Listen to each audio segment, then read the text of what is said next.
Hello.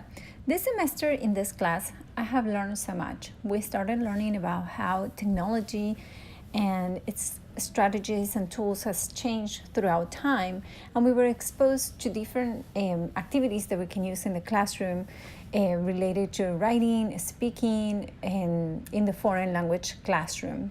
Also writing, and I think throughout the semester, even though I use technology every day in my classroom, I have left inspired to get more involved and also to learn more about technology and stay up to date on the changes and the activities that I can use in my classroom.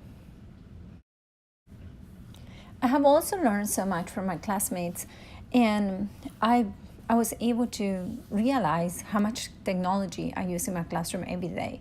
All my students, they all either have a cell phone, an iPad, or a computer. Also, I have a projector in the classroom, and we have internet that we have access during the whole lesson. So I really use a lot of activities that we do through that. Actually, my homework page, for example, is using a Google Doc. I share the link, and they can access it from any of their devices.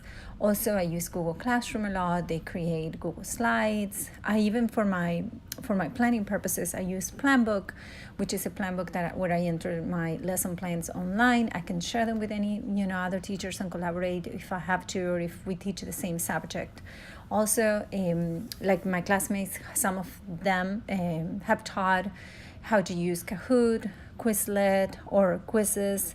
I have used that in my classroom before, and also Text Debate, which is another platform for them to practice comprehension and vocabulary in the classroom.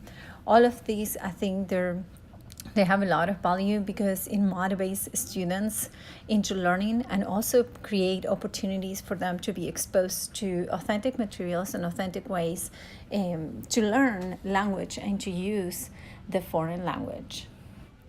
All of these websites that I mentioned here were at some point mentioned in our book. One that I didn't include is Evernote, and I think each one of them have value in the foreign language classroom. I don't think they should be the only methods that we use to teach a foreign language, but they really, for this generation, for this time that we're living in, it's very important that we allow our students to use language and practice and through technology, and also it allows them and allows the teacher to be more effective. I feel like they can practice so much more, and they can have access to the foreign language outside the classroom because of technology. Even this class that we take right now, we use a lot of technology. This presentation that I'm doing, that I look forward to use with my students, where I have to put all my ideas together and share them, by speaking to them. I feel that is a meaningful way of learning a foreign language or any other concept to be more exact. There are some changes that I would like to implement, after learning this semester in our technology class. And one of the ideas that stuck to me was that the choice of the task that we assign is going to impact the student's outcome.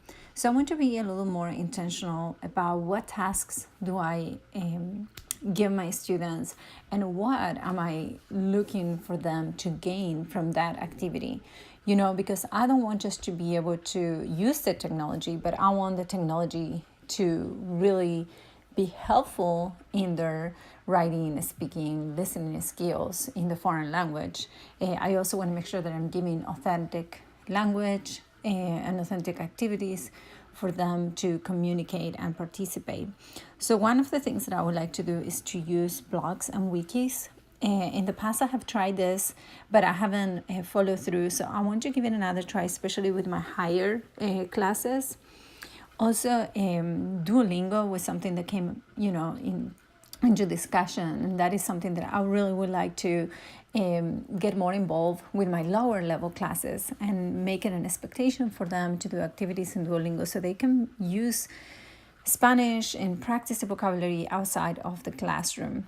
And like I mentioned before, I'm a big Google advocate, and I have used Google Classroom, Google Docs, Google Slides, and I heard about Google Voice, and I would like to expose my students to Google Voice as well. Lastly, I was very thrilled to learn about dynamic assessment and how I can use that in my classroom every day. A good way of giving students feedback and make sure that they're learning, in the process of being assessed. I think this is something that I would like to research more and learn more. But one of the concluding ideas that, the way that I would like to end this is by saying that, going back to, it depends on the teacher, what activities and what type of environment we're going to offer our students. And we need to make sure that there is a rich learning environment, and that we need to make sure that the learning is being effective, is being productive, is being interesting, and also is allowing the students to learn, more foreign language at a faster pace by using it outside of the classrooms as well as in the classroom in meaningful ways. Thank you for watching, and I hope you enjoy my last final presentation. Thank you.